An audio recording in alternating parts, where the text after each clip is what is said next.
Uh, Sorry for the delay. Is there any noise in my? Is there any disturbance in my background? No, sir.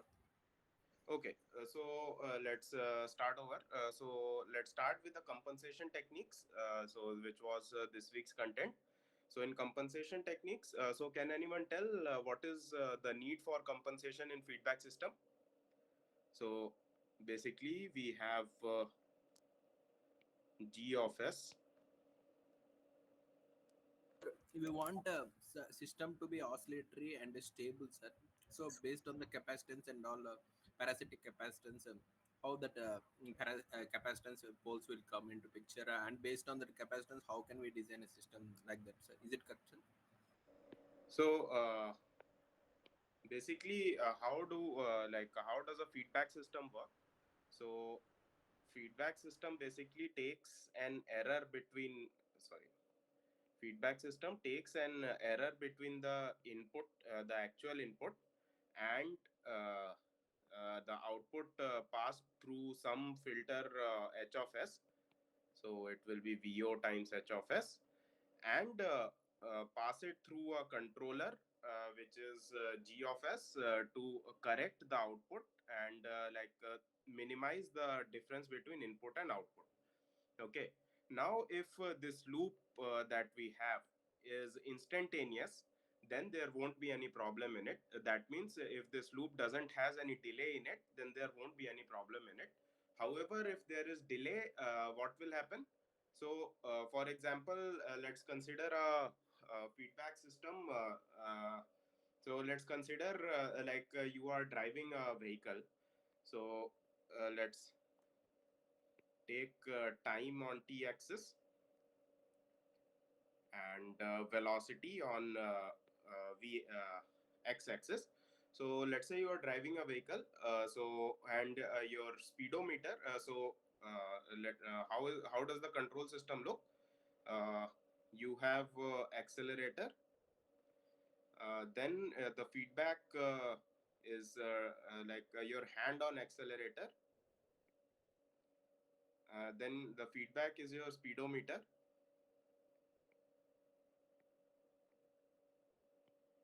and let's say your this is your eyes, and this is how your system will look. Okay. So basically you assume you want your speed to be, let's say, some 40 km per hour, and you are driving this vehicle. So what will happen is you will see first, for example, when you start the vehicle, your speed will be 0. Okay. Now you will start accelerating till the time. As you start accelerating, what will happen is your speedometer, your actual speed will increase. So this is the speed of vehicle. So and you have to reach at 40 km per hour. Okay. Now let's say you start accelerating the vehicle from 0, and your speedometer is giving you instantaneous speed. What will happen? You will keep on accelerating. You will see that the difference between the so this is basically speedometer output. So you see that the difference between whatever you desire, that is 40 km per hour, and the actual speedometer speed is reducing. You will keep on once that difference is completely gone, you will hold the accelerator steady at that position, and you will get your 40 km per hour of speed. Okay. Now let's say the speedometer had some delay. There was some delay in the speedometer. What will happen is, in that case, suppose you start to increase the speed of the vehicle. This is your 40 km per hour, and let's say you start increasing the speed of the vehicle, and you have reached 40 km per hour. Okay. But your speedometer, since it has a delay, instead of showing 40 km per hour, it will show you some lesser speed than 40 kilometer per hour. You understand this?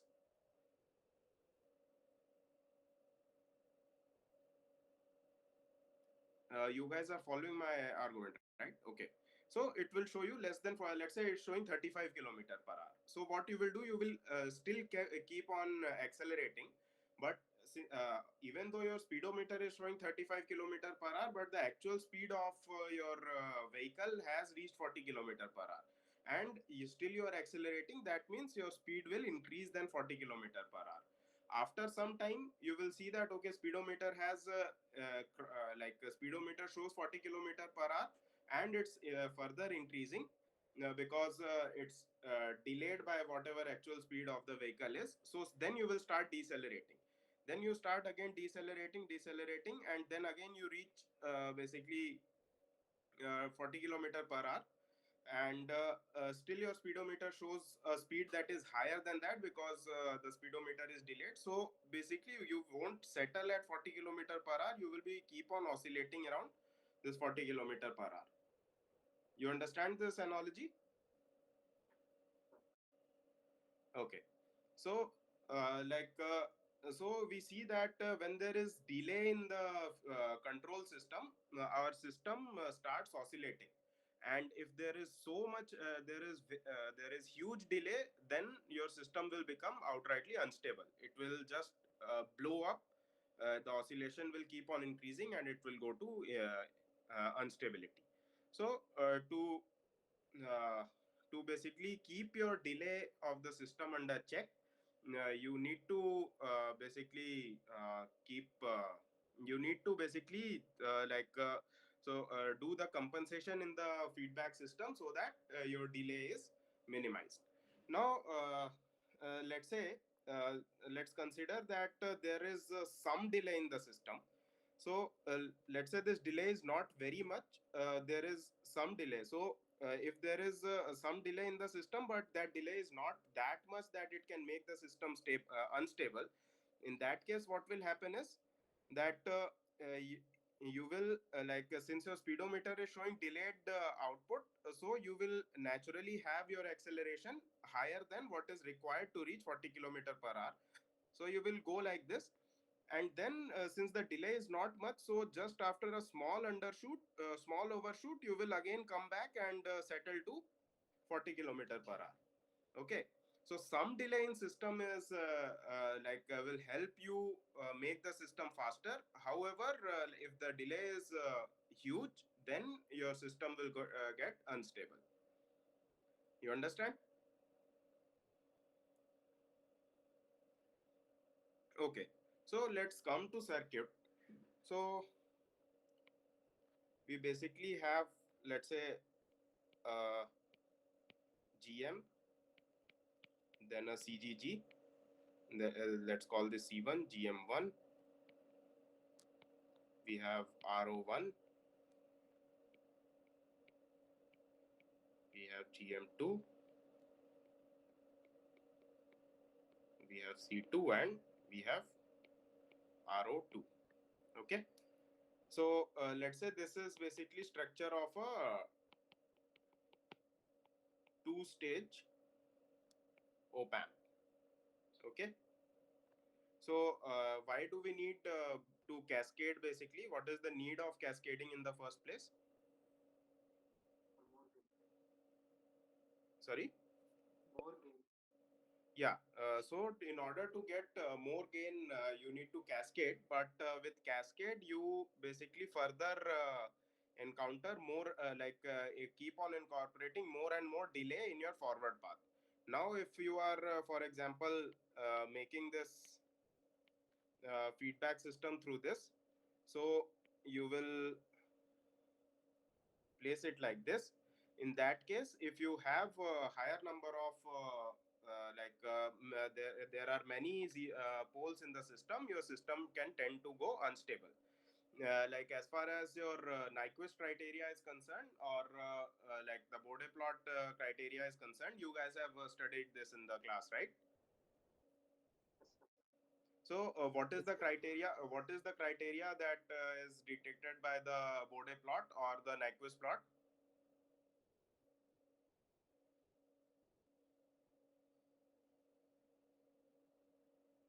Sir, we need poles, right? Based on pole locations, phase margin, pole Yeah, locations. a phase margin basically should not exceed 180 degrees in order to keep the system stable. Now, a second order system, can it ever go unstable? No, sir, Why? because of more gain. I have been studied in one questions. It will get more gain, right? Anyone else will like to answer? No, maximum angle lag will be basically 90-degree from one pole and 90-degree from other pole. So it will reach 180-degree at omega equal to infinity, but it will never get unstable. However,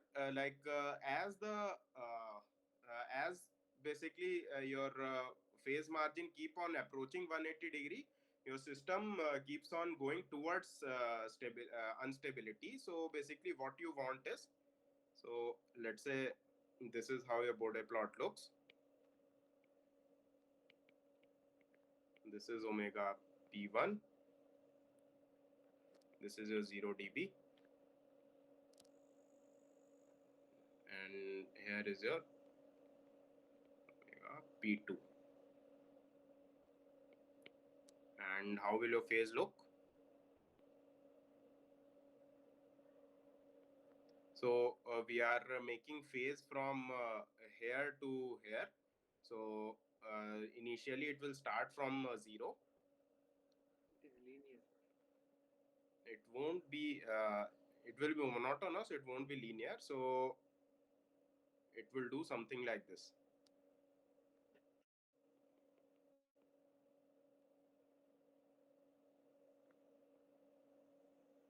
Now let's say here we will have, what will be the phase over here?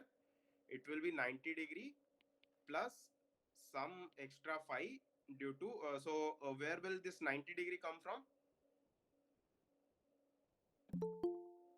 Omega P1. Sorry? Omega P1, sir. First one. Yeah. So omega p1 will omega p1, since omega p1 has come long back. So your phase due to omega p1 will settle at 90 degrees, and then your phase will start dropping due to omega p2, and that will give you some additional phase. So your phase margin will be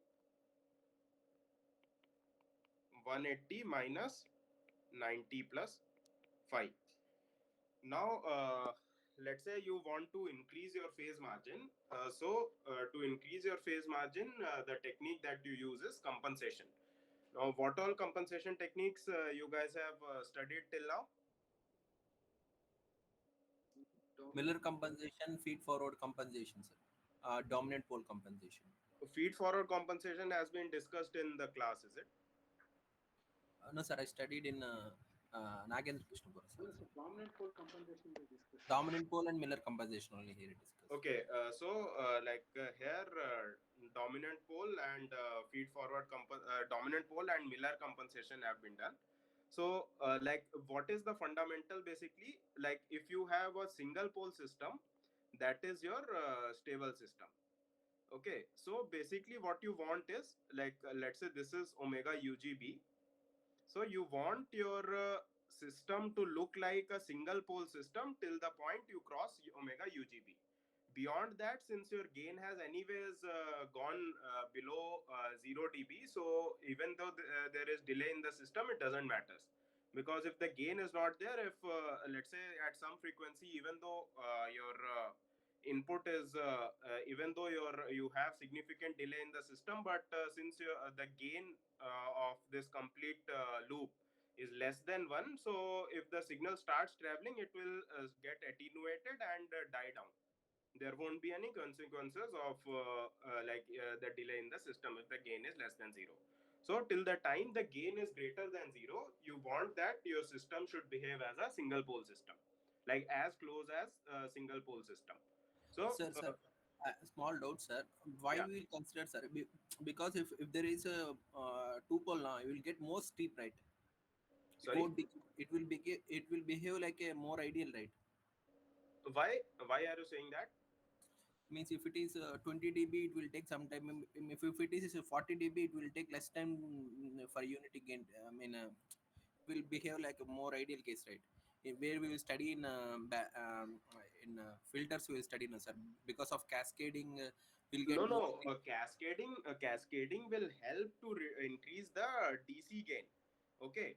So Hmm. as long like as far as your low frequency characteristic is concerned, that will become better, but your high frequency characteristic will suffer. So for example, let's say there is a single pole. So let's say there is a system which basically takes a step response and ideally has to give the same step response as this system is taking. Okay, now let's say let's try to make the uh, make the step whatever response will we will get at the output. So for a single pole system, how it will look. So let's say the single pole system doesn't has enough gain. So what it will do is it will go like this and settle to a value that is lesser than whatever actual step it has to go. And what will be this value?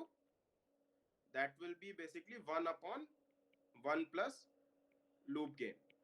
So there will be this much error between your desired value and your final value. So as far as a settled characteristic is concerned, a single pole system is bad. However, let's say there is a two pole system. So what a two pole system will do is it will oscillate like this and then settle, let's say, to the accurate value. The error will be much lesser.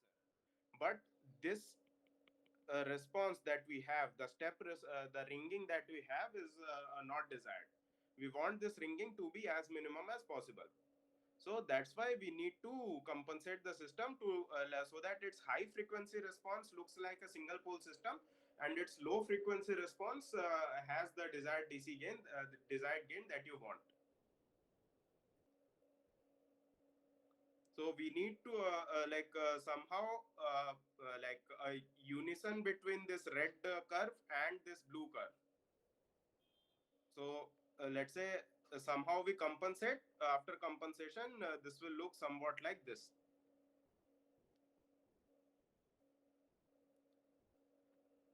So this pink one has basically both the characteristic, the low frequency characteristic of a two pole system and the high frequency characteristic of a single pole system.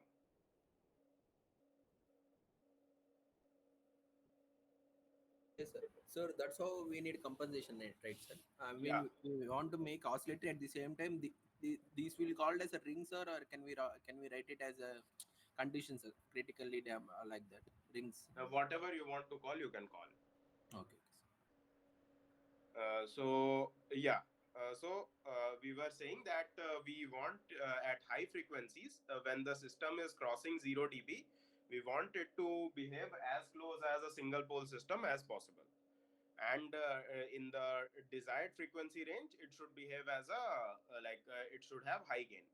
So for that, basically we use we have studied dominant pole compensation and Miller compensation. So dominant pole compensation is a pretty straightforward way. So what do we do is,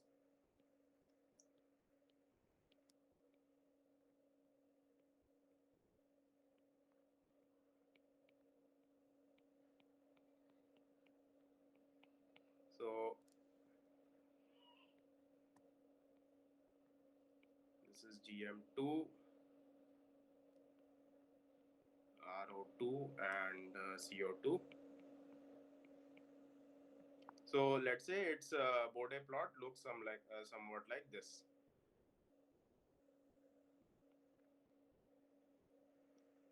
What will be the DC gain? GM1 RO1 GM2 RO2, sorry, into. Yeah, GM1 RO1 GM2 RO2. So it will go like this. The first pole will be 1 divided by RO1 CO1.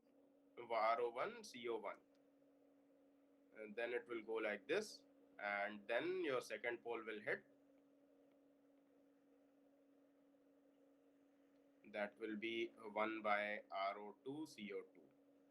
Okay, so let's say this is your UGB, and you want so what basically we do in dominant pole compensation is we place a huge capacitor of value Cc at this node. So what it will do to the system? WA will shift. Sorry, The WA will shift towards the origin. the WP1 will shift towards the origin. So your new border response will look something like this.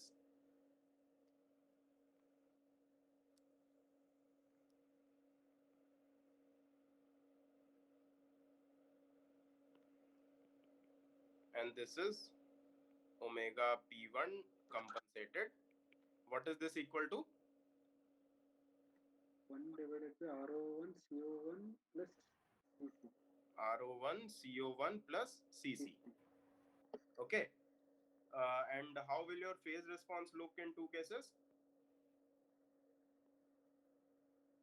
After P1, till P1 it is 45 degrees, sir.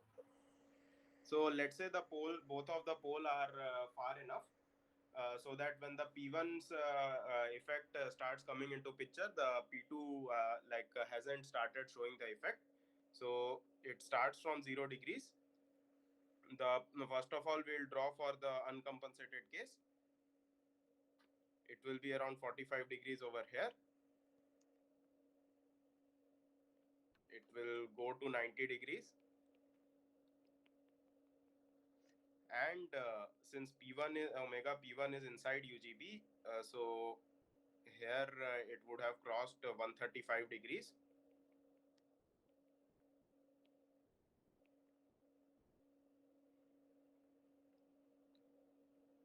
and after that it does something like this, and let's say this is 180 degrees,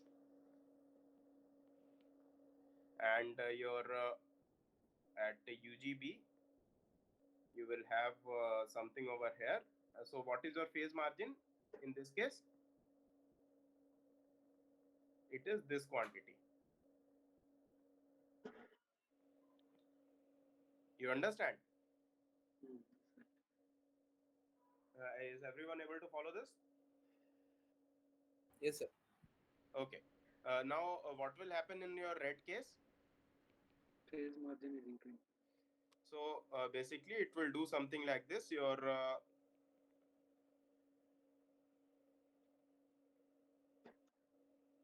now it like it will go and fall to 90 degrees, and it will basically do something like this. So, your phase margin is now this quantity. Okay.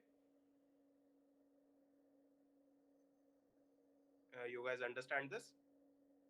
Sir, Okay, now what is the drawback that you can see in this scenario? So bandwidth has reduced, I guess. Yeah, so you can see that in order to make your system stable, instead of removing the additional phase that you had at this your the additional phase that you had at omega UGB, you shift reduce the omega UGB itself.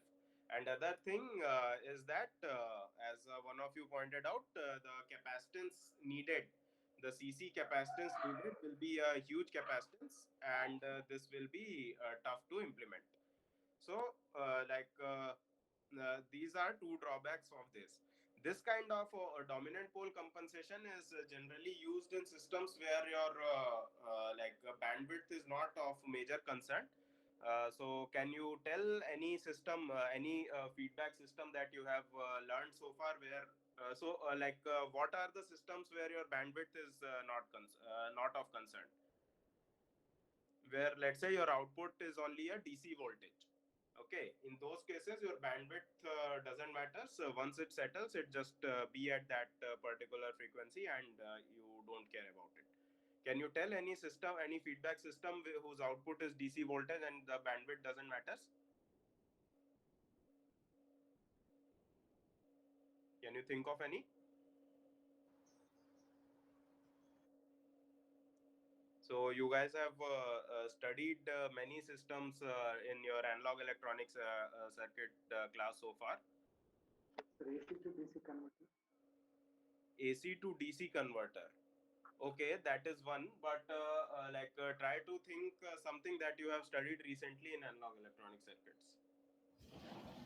Sir, buffer. Buffer, but in buffer, buffer is basically going to take a like high frequency input and emit out a high frequency output. So their bandwidth actually matters. Okay. Op amp is op amp is not a system. Op amp is just a block of the system that is used to make feedback systems. So you guys have studied about band gap reference generator. Yes, sir. Band gap. Yes, sir. Yes, Yes, sir. sir. I Yes, am sir. trying Yes, to sir. say that one. Okay, so Because basically, of how does the complementary and proportionality, we can say that. sorry? Because of that complementary proportionality temperature, we want to make it as zero. Yeah. So basically, your final output voltage is just a DC voltage of 1.2 volts. You don't need it to shift. Okay, and how does it looks? It looks something like this. So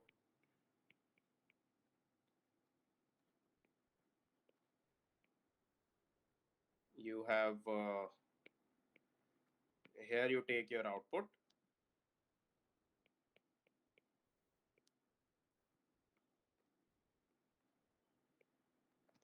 and here is your,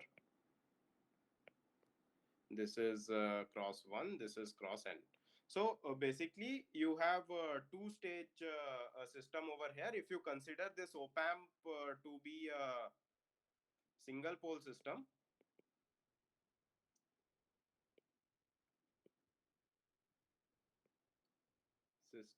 so basically this op amp will give you one pole, and your other pole will come due to this node. So in feed, so basically this particular node, your input of the op amp will consider your will constitute your second pole, omega p2. So from here you will and what will be the gain that will be coming at this node. So this will this transistor will behave as a gm, and it will pump current to these two nodes, and this particular node over here will behave as your other pole. So in order to make it stable, you will put a huge capacitance at this node, and your system will become stable, and the bandwidth is not of concern. So the system will behave properly. So this is basically one of the areas where you can use dominant pole compensation. You understand?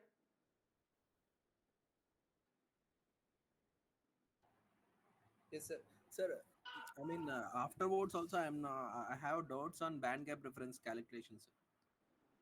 Okay, we will take them after we have finished some discussion on this thing, this compensation. Okay, So fine. you guys have now understood that how a dominant pole compensation works. Now let's go to Miller compensation.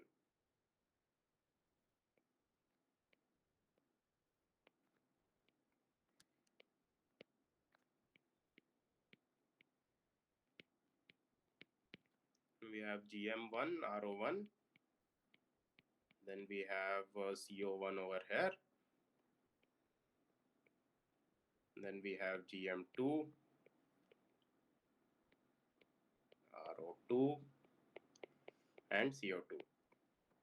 So let me copy paste the original Bode plot of this, or I can redraw it over here.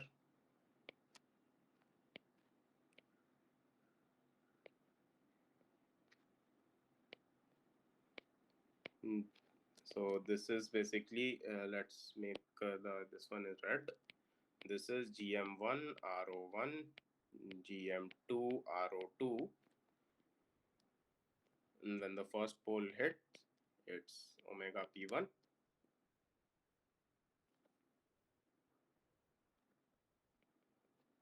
Let's go. This is omega P2, and after that, we have as a second order system, and your phase looks something like this. It starts from 0 degrees,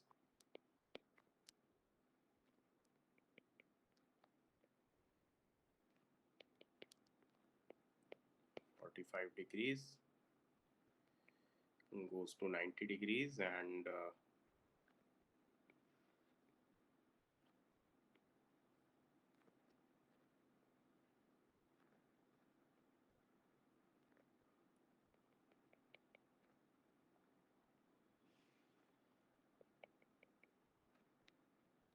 this is your 135 degrees, and then it goes to 180 degrees. So let's shift the omega UGB a little low.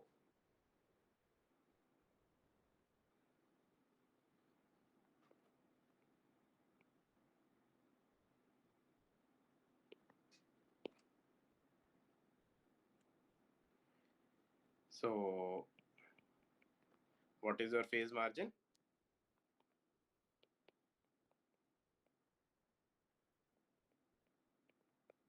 This is your phase margin. Okay. Now, uh,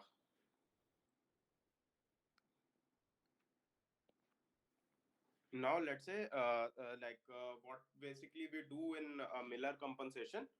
So yeah, now one more thing over here, it basically we consider this as minus GM2, so that or we can make it a bubbled transconductor. So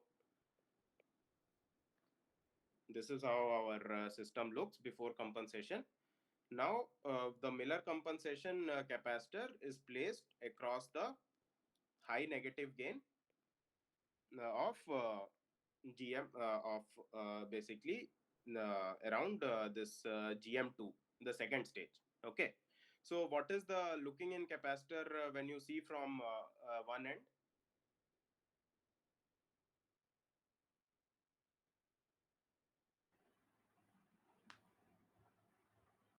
CC CC into gain of the second So what will be the gain? GM2 R0. 1 plus GM2 RO2. Okay.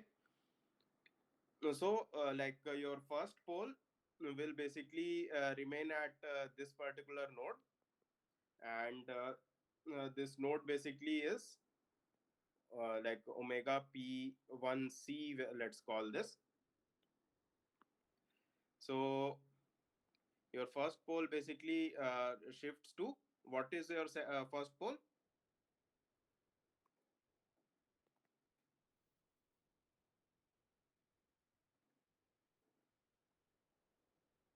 What is the equivalent capacitance at this node? C01 plus CC into 1 plus G into R0. Correct. The equivalent resistance is still RO1, and this is C01 plus CC into 1 plus GM2 RO2. Now GM2RO2 will be a huge quantity, so it can be neglected the one can be neglected with respect to GM2RO2. So your this thing will look like RO2 CO1 plus GM2 RO2 times CC. Now again, this quantity will be much larger than CO1. So again, an approximation can be done of this. So basically, your first pole is approximately at GM2 RO2 Cc, and here Ro1 is there, sorry, times Ro1. So this is basically your location of the first pole after Miller compensation. So it will come somewhere over here.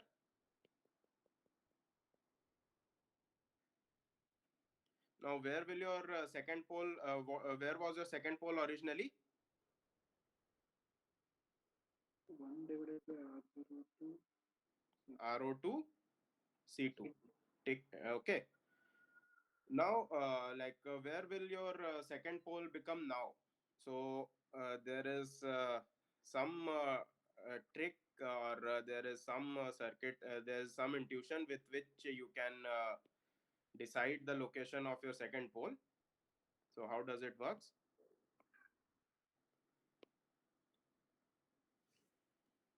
So let's see over here. Now, as we move to higher and higher frequencies, the resistances that are in parallel to these like capacitance, the capacitance impedance will keep on getting smaller and smaller, correct? Yes, sir. Okay. So this resistance basically as far as the impedance 1 upon SCO1 of this CO1 is concerned, this resistance can be neglected. Okay. So at very high frequency, if we need to find out the equivalent resistance at this node first. So what is the equivalent resistance? So one is your Ro2. Okay. The another source of your resistance is basically, let's say there is some V test applied over here. Okay. So what will be the voltage at this node? V test. Will it be Approximately V test. approximately V test? If you want a better approximation, you can use a capacitor divider between CO1 and CC. Correct? Yes, sir. Okay. So it's basically CC over CO1 plus CC times V test. Okay.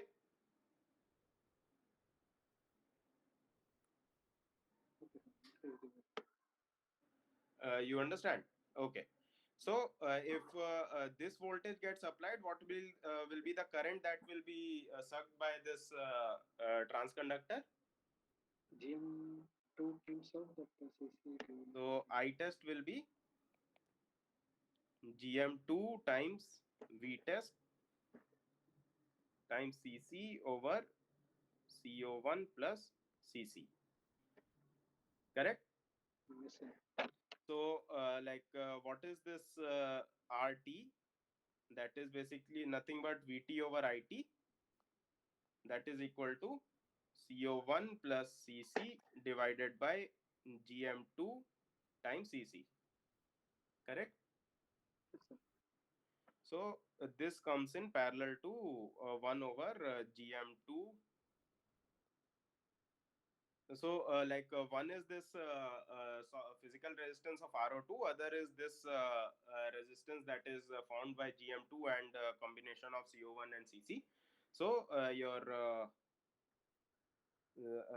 equivalent resistance looks like Ro2 in parallel to CO2 plus Cc divided by GM2 plus Cc. Okay. Now, can you tell me which of these quantities will dominate in parallel combination?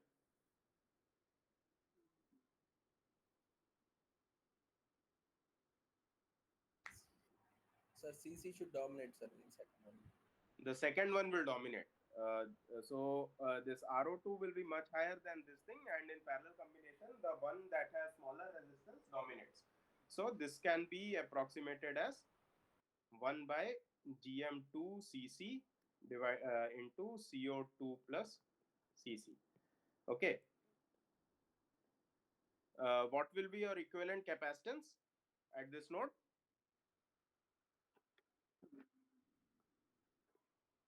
C2 plus C2 plus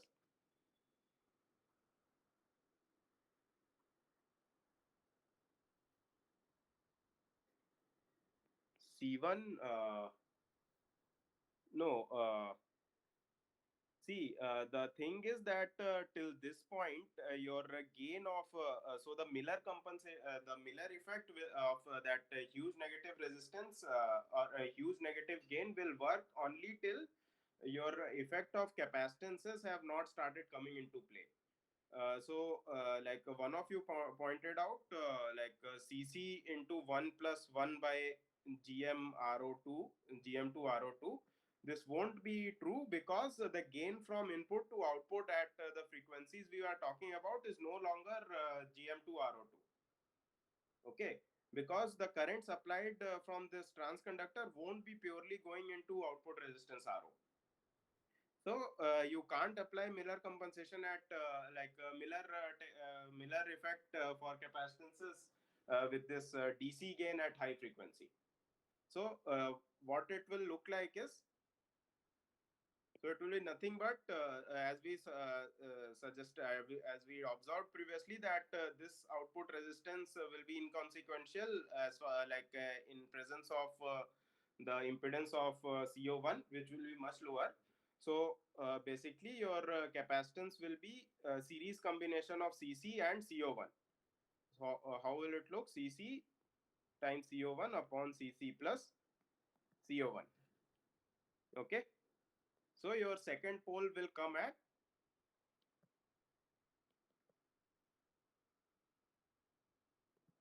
1 over uh, GM2 R1 C2 into CO1 plus C2,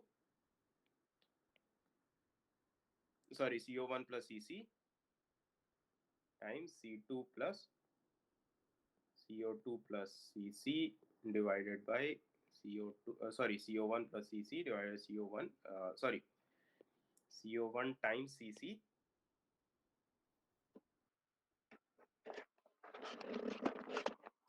So this will basically be your second pole. You understand? Any doubt in this? So basically, I have just multiplied my equivalent capacitance and equivalent resistance. So basically, like this pole is shifting towards the high frequency. That's why we are doing this. Correct. So can you see why this pole is shifting towards high frequency? Hmm. So earlier my pole was, because of a compensating capacitor, sir. That's why we are doing it. yeah. So my earlier pole was RO2 times CO2 or C2. Okay. Now as my equivalent resistance is concerned, this resistance is much smaller than RO2. Okay. Understood? So, and my capacitance earlier it was although it has increased a little bit, however, the increase in like reduction in resistance is much higher than the increase in capacitance. Increase in capacitance, let's say that your CC is very large, your final equivalent capacitance will just be CO2 plus CO1, and they will be roughly of same order of magnitude. So like at max your overall capacitance will increase by 2 times. However, the GM2 is orders of magnitude 1 by GM2 is orders of magnitude lower than your RO2. So your overall the pole will shift towards right, or a pole will shift towards higher frequency. You understand? Yes, sir. Okay. And there is one problem of this, that there is there is a right half plane zero also that pops up when you have your Miller compensation. Do you guys know how to find out the location of the zero?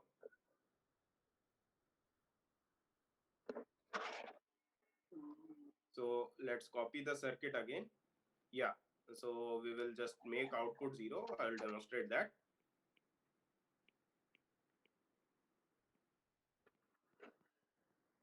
This is R1, CO1.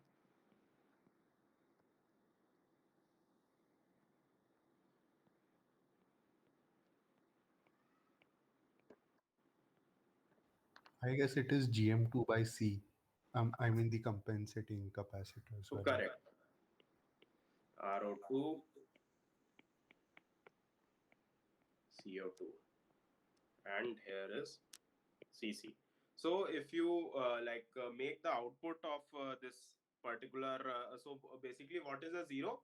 Zero is zero is when we say S equal to S naught, my system's amplitude response go to zero. So we'll make the output zero, and if the output is zero, this RO2 goes away because there is no voltage drop across this, and so all my current will look like, so if this is basically this RO2 and CO2 both will have no current flowing into them because there is no voltage drop across these two. So if there is some current that is flowing through this direction, so let's call this minus GM2, that will be supplied by this particular voltage. This particular, so if the, let's say this value is V, the value over here is V. The current that will be flowing inside the transconductor is minus GM2 times V.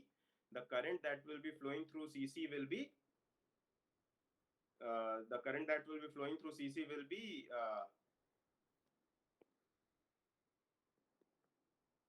1 upon plus 1 upon SCC. So V times 1 upon SCC. So equate it equal to 0.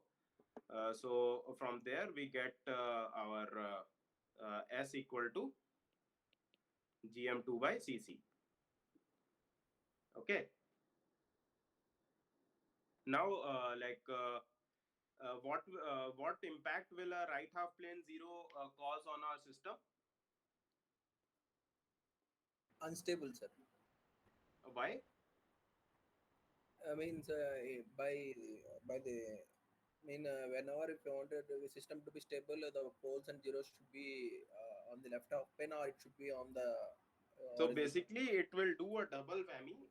What it will do is, so let's say now my system looks something like this. I guess it will lead to ringing. Yeah, it will lead to ringing, and why it will move your system towards instability is zero. What it does to the magnitude response?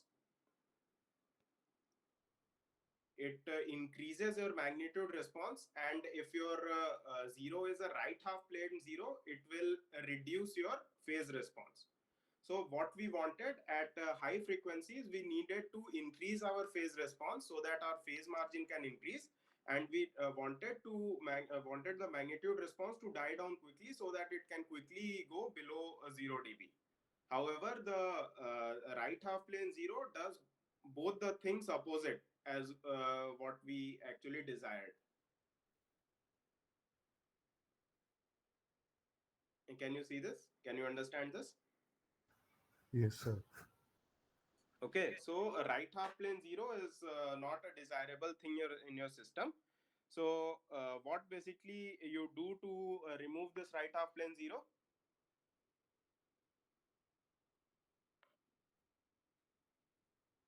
So We can add a resistor, sir. Or basically we see from this, in this equation, if this term goes to zero, if this term is cancelled, what will be your zero at? Zero.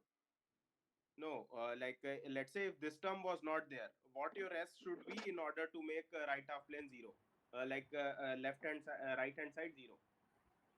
sir, it GM2V, sir. I mean, then only it will be No, no. integrated. Let's say this term was not there. The GM2V was not there. Only V by SCC was there.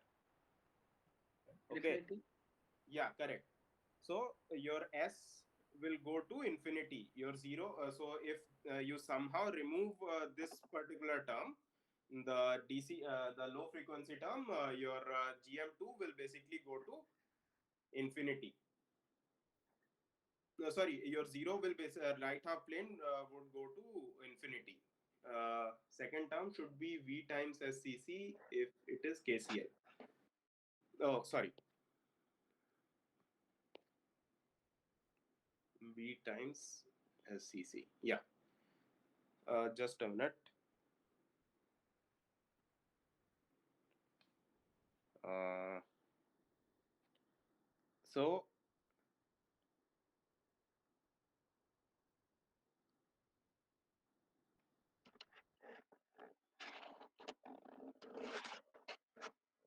one second, guys.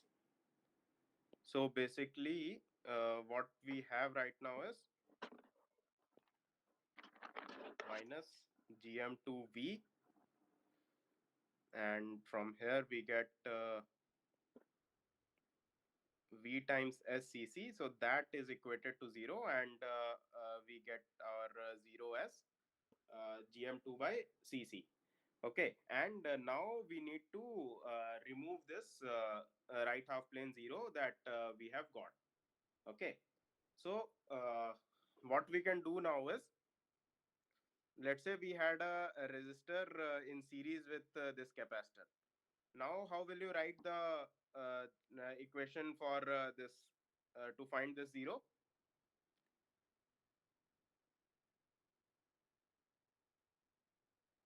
So your second term will get modified as Gm2V plus V times SCC plus 1 by R is equal to 0. Correct? Yes, sir. Okay. So from here, what you get your S as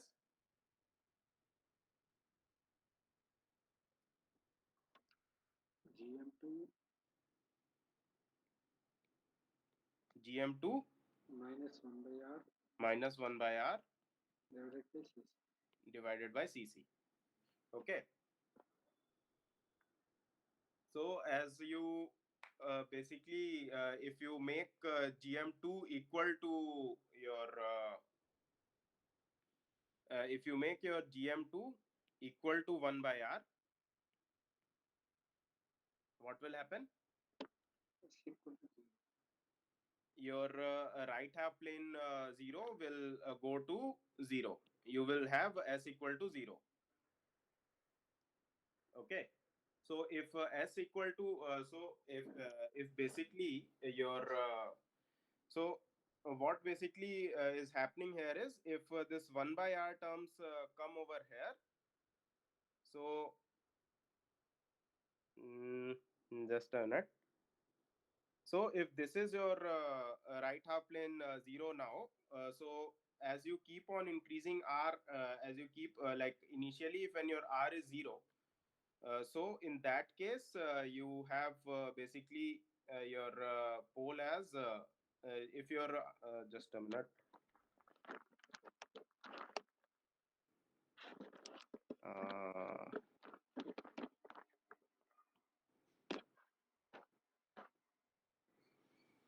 so how will this play out? So okay, yeah. So if your GM2 is made equal to 1 by R, in that case, what will happen? Your right half plane 0 will just go away. Yes, sir. You understand? Yes, sir. And Yes, sir. if let's say you further make this term less like larger than GM2, in that case, what will happen? It will shift toward left half plane. Left half plane. So that will basically help you in phase margin, improving your phase margin. So, Okay. So now let's consider this scenario when your GM2 has just so you have made your resistance over here equal to 1 by GM2, and you have removed your right half plane 0 altogether. Now what will happen is, so what are the two poles that are left? One is basically this pole that that is omega p1, that is 1 over ro1 times co1 plus gm2 ro2 times cc, and your other pole has now shifted further towards right, correct? Yes, sir. So the basic difference between Miller compensation and dominant pole compensation is in dominant pole compensation, you were only shifting your first pole, that is omega p1, towards left, but your omega p2 was remaining where it was earlier. You understand? But now in this case, your Miller compensation moves the other pole also farther. So the amount by which you have to move your first pole towards the origin reduces. So here also you will take a hit on bandwidth, but the amount of hit that you take in Miller compensation is much lesser than the amount of hit that you take in dominant pole. Because here now you will have to reduce your UGB lesser than what you had to reduce when you had dominant pole compensation.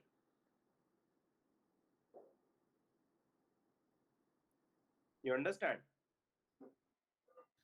So Sir, you I can have a doubt regarding this. Like, we had one similar sum in the assignment also, but in that the DC gain was one, like it was of a buffer, right? So in that case, what will be the unity gain frequency to find the phase margin? Because the DC gain was one. DC gain, the closed loop DC gain or the loop gains DC gain. I mean the closed loop one. Like since it was this, the circuit was of a buffer, so the DC gain was one. So it was basically an inverting amplifier. Yes, yes, sir. So let me see. Did the circuit look like this? So this was it was inverting amplifier or non-inverting amplifier? Sir, just a second. I will just check it once. Two Inverting, sums are there, sir. One sum is unity gain follower. Sorry, come inverting, again. sir, because input is given to the Yes, inverting yes, terminal, So non-inverting is grounded. yes. yeah, so this was the circuit, right? Yeah, but resistors were not there. It was a direct voltage follower. It was this circuit or it was this circuit, Voltage followers. Voltage follower. Yeah, it was a voltage follower. like this. Yes, yes, Okay, so in this case, you will follow the same approach. Your yes, feedback. sir. That's what my doubt was. So if we follow the exact same approach, but in this case, the DC gain will start from the value of 0 dB only, na? No, no, no. Your closed loop DC gain will start from 0 dB. When you Yes. are doing a loop gain analysis, you will have to break this loop and check the open loop DC gain. Okay. So that will basically include the gain of the op amp, that GM2 GM1 RO1 times GM2 RO2. Okay. Sir, but like in the question, it was asked like to find the compensating capacitors value. So for in that case, we have to consider the open loop gain only and then find it like in the above method that we did. Correct. Okay, okay, yeah. So now I got it. Yeah. Sir, one more doubt. In the second op amp, why you consider negative sign, sir? Minus GM2. Sorry. In the analysis for second stage, why you consider minus GM2, sir? Because your Miller compensation only works when you have a large negative gain. Then only you will see the capacitance multiplication. Okay, okay, sir. Yeah. Sir, I like in this one where you mentioned like we have to break the loop and check the open loop gain. But like if there is a load also, so we have to remove that load also, or No, no, you have to include the load. Let's say there was some load over here as RL. You will okay, include it with in parallel to RO2. okay, okay, okay, yeah, cool. Okay, thank you, sir. Yeah. Any other doubts?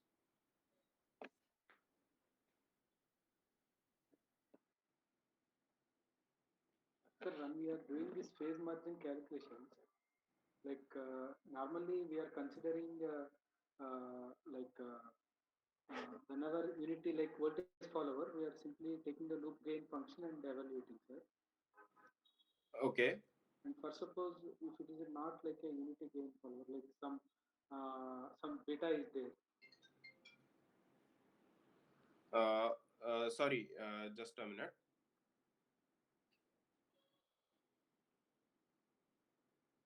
Can you please repeat your question? Sir, when we are doing the phase margin calculations, Okay. uh, phase margin calculations, for Hmm. suppose if the question is like voltage follower, we are simply whatever the loop gain function is there, we are simply calculating the phase margin. Understood. For suppose if it is not a voltage follower, that time we have to find out the closed loop, the transfer function, then we have to evaluate. No? Correct. So basically, what will happen? For example, you consider this circuit over here. Okay, sir. Okay. So in this case, so let's say this op amp was made like this. It's GM1, RO1, and CO1. Then there's GM2, RO2, and CO2. Okay. So in like along with this, you will have so this will go to ground because you will apply a voltage over here, and while doing a loop gain analysis, you de-energize all the input sources, and if the voltage source is de-energized, it goes to ground. So basically, you will have this thing over here. You will have 2R in parallel to RO2, and you will take the output at in the middle of this. So basically, whatever you had your loop gain, so like your DC gain was supposed to be GM1, RO1, GM2, RO2 parallel to R. And since there are voltage division between this node by R and R, so this will get divided down by 1 by 2. Okay, loop gain function. Yeah. Sir, So this is, yeah, okay, sir, okay. And one more, for nth order equation, for nth order equation. nth order characteristic equation, how to find out that roots for phase margin? So for n, if the this thing is nth order, the phase margin can be found out. So basically, let's say you have identified your UGB to be at some frequency. So for UGB, you will just put the magnitude response equal to 1, and then your phase will be basically, let's say you have only n pole system, so it will be minus tan inverse omega UGB by omega 1 minus tan inverse so on Sir, to minus tan inverse omega UGB by omega n. Now whatever this phase response come, you will subtract it from 180 degrees and find the phase margin. and further, if the whatever the UGB they given, sir, for suppose if my UGB is far less than the omega n, Okay. that unity gain frequency less than WN, in that whatever you written, sir, in that phi is equal Uh-huh. to minus 1. In that case, uh, in that case, the last terms, what are the last terms are there? That and all like very less, sir. Tan minutes of omega g wave omega n is less than 1. Yeah, so that's what. If let's say your in an n pole system, your latter poles are very at very high frequency, so you can consider it only, let's say, two pole system. You can consider first two poles and neglect the latter poles. Okay, okay. Yeah.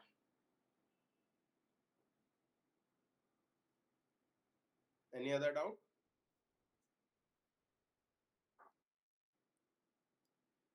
Okay, So so in the yeah. loop gain analysis method that you told, like, so is there like some specific steps to follow, like shorting the voltage sources to ground, or like what other stuff like do we have to do? Like, So, like first of all, you have to short the voltage source to the ground. You have to break the loop at a high impedance node and take your give your input to the gate of the op amp and take your output input at the output of your feedback. Okay, And so then, like for yeah, example, in this problem, the other input is grounded. If there is like some, like for example, like in this we have to ground only the first input, because in this one other one is already grounded. correct. So and break the loop at this, okay, high impedance node.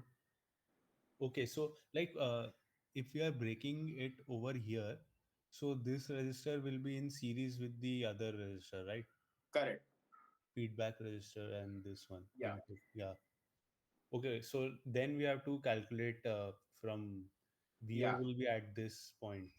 Yeah, so basically this 2R will come in parallel to RO2, and like to the overall loop gain, you have to multiply the feedback factor, which in this case is half. Okay, okay. Yeah, Yeah. Sir, one more thing.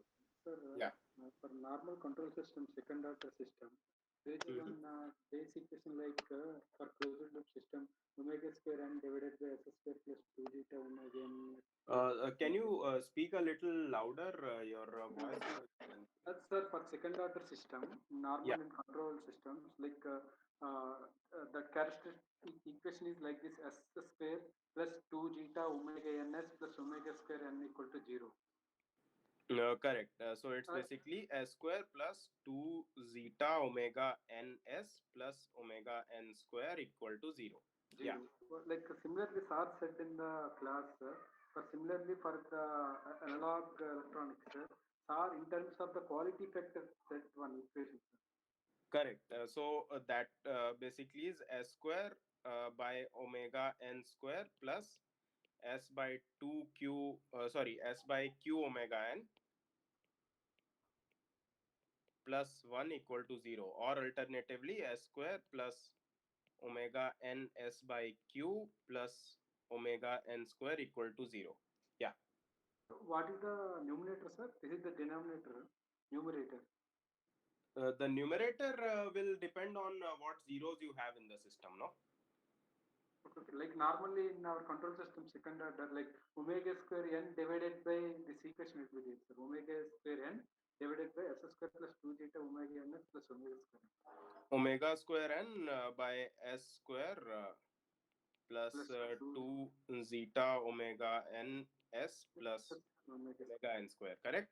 Ah, yes, sir, yes, sir. So nothing, it's just basically q is equal to 1 by 2 zeta. So you just replace 2 zeta by 1 by q. Okay, okay, okay. Okay, sir. Yeah.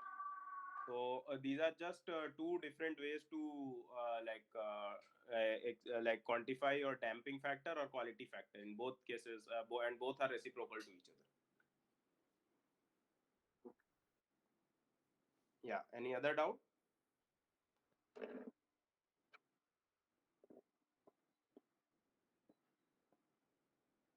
on band gap reference, could you solve any numerical, sir? Numerical, I think you can look in Behzad Razavi. You can find some numericals in that. Okay, sir. Yes, thanks. Okay. So if there is no other doubt, we can end this session.